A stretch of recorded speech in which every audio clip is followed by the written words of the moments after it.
السلام علیکم ناظرین، پروگرام ٹیکس ریفارم کے ساتھ میں حفظ الایوبی۔ ناظرین، موجودہ حالات میں سیاسی اور معاشی عدم استحکام کی وجہ سے جہاں 22 کروڑ عوام پریشان ہے، وہاں ٹیکس نظام کی وجہ سے بھی 30 لاکھ سے زائد ٹیکس دہندگان بھی گو موگو کی صورتحال سے دوچار ہیں۔ حکومت نے مفتاح اسماعیل کو ہٹا کر تجربہ کار اور مایہ ناز وزیر خزانہ کو لندن سے امپورٹ کر کے پاکستان میں لگایا تاکہ معاشی جو سیاسی حالات ہیں وہ بہتری کی طرف گامزن ہو سکیں۔ کیا واقعی ہم اب بہتری کی طرف جا رہے ہیں، سیاسی طور پر بھی اور معاشی طور پر بھی؟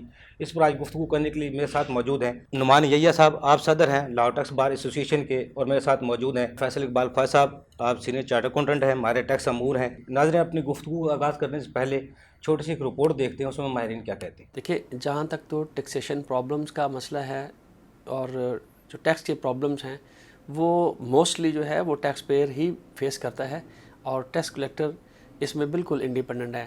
اور ٹیکس کلیکٹر جو ہے وہ اس کے پاس اتنے اختیارات ہیں جن کا چیک اینڈ بیلنس نہیں ہے، ان لمیٹڈ اسیسمنٹس ہیں، اور لاٹ مینی جو ہراسمنٹس ہیں those are created by the tax collector.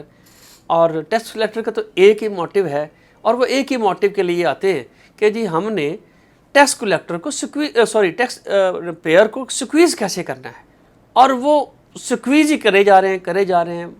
براڈننگ of tax بیس جو ہے اس کے اوپر کوئی وہ نہیں ہے، کوئی زیادہ خاص اہمیت نہیں ہے۔ اور ایک اور جو چیز ہے، اب تو ٹیکس کلیکٹر کو ہمارے پالیسی میکرز نے کافی حد تک آزاد کر دیا ہوا ہے۔ ہماری میجورٹی جو ہے ٹیکس کلیکشن ہے وہ ود ہولڈنگ پہ آگی ہوئی ہے۔ ٹیکس کلیکٹر کا کام کیا رہ گیا ہے کہ ہم ایسی پالیسیز بنائیں، ایسے اس طریقے سے نوٹسز اور اس طریقے سے اسیسمنٹس کریں کہ ٹیکس پیئر کو ہم نے جان سے مار دینا ہے۔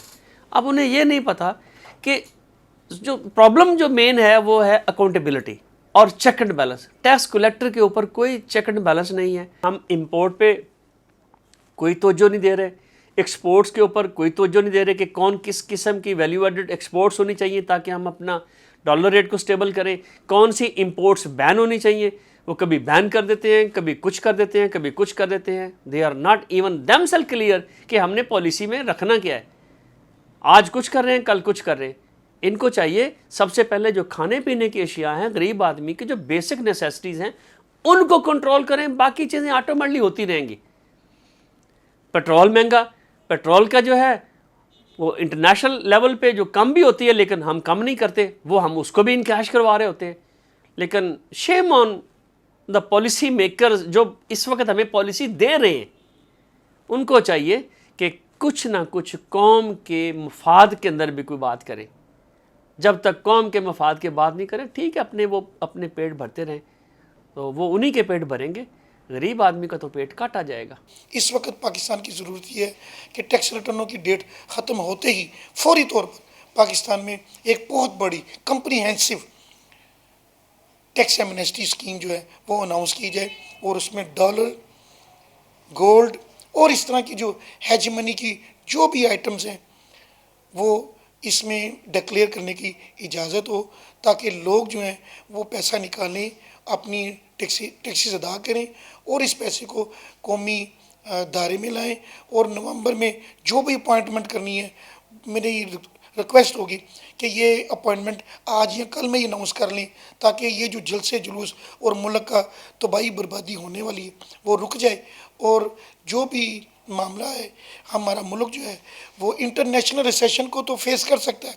اللہ تعالیٰ نے پاکستان میں بہت کچھ دیا ہے، اور سیلاب جہاں پہ ایک نقصان یا زحمت ہے، دوسری طرف یہ زمین کو فرٹائل بھی کر رہا ہے، اور انشاءاللہ تعالیٰ آنے والے دنوں میں زراعت بہت ترقی کرے گی۔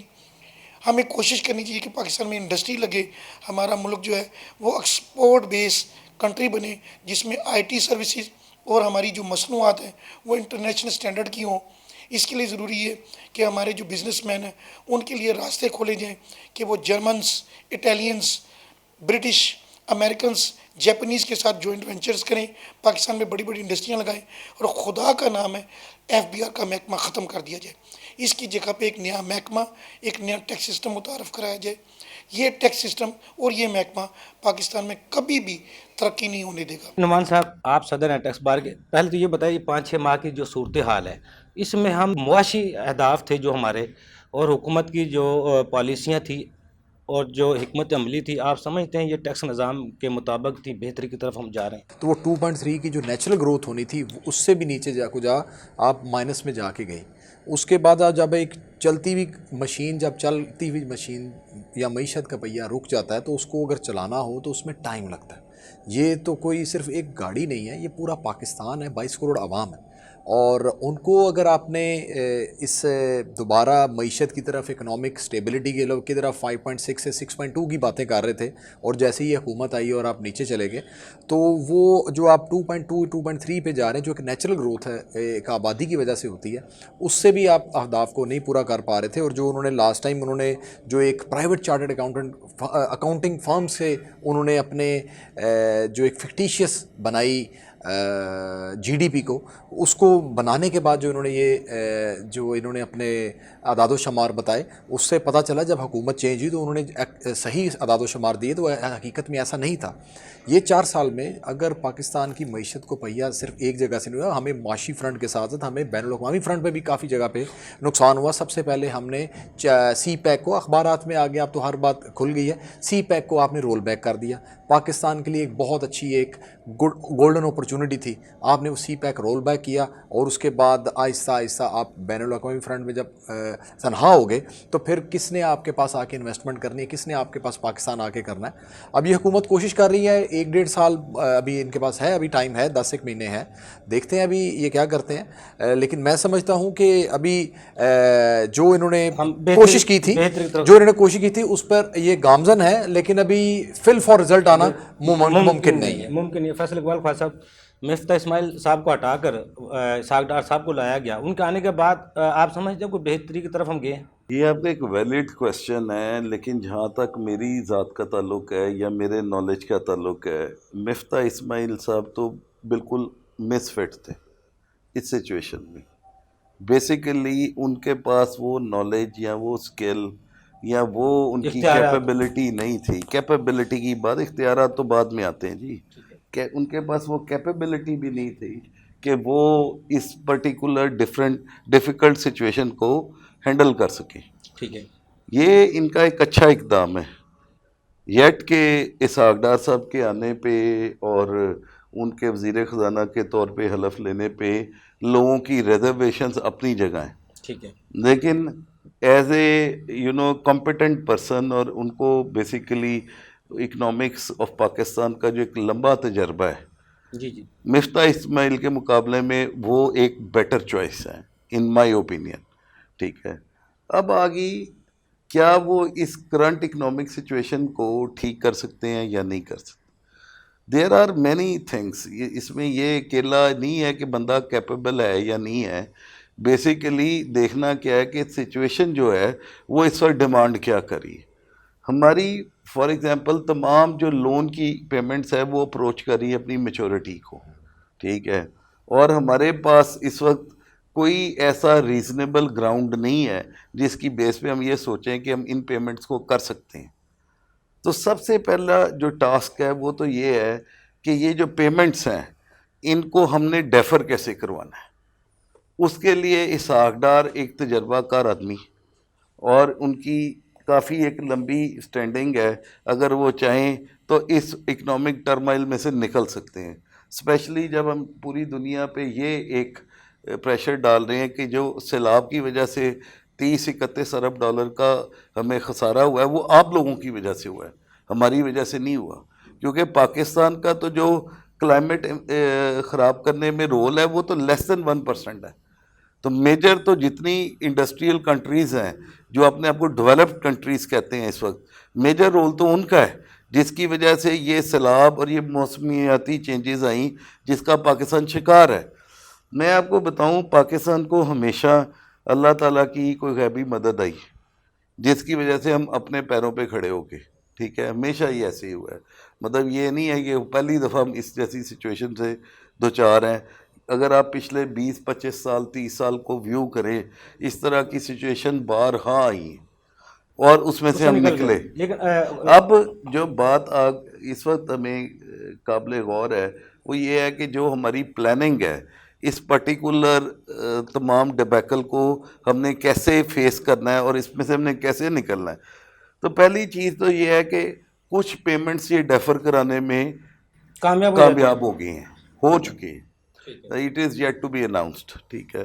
نمبر 2، اس وقت جو پولیٹیکل سچویشن ہے پاکستان کی، اس میں یٹ کے ہم میں سے بہت سارے لوگ، شاید میں بھی پی ٹی آئی کا سپورٹر تھا ایک زمانے میں، لیکن اس وقت جو سچویشن ہے اس میں سیاستدان اپنی میچورٹی نہیں دکھا رہے.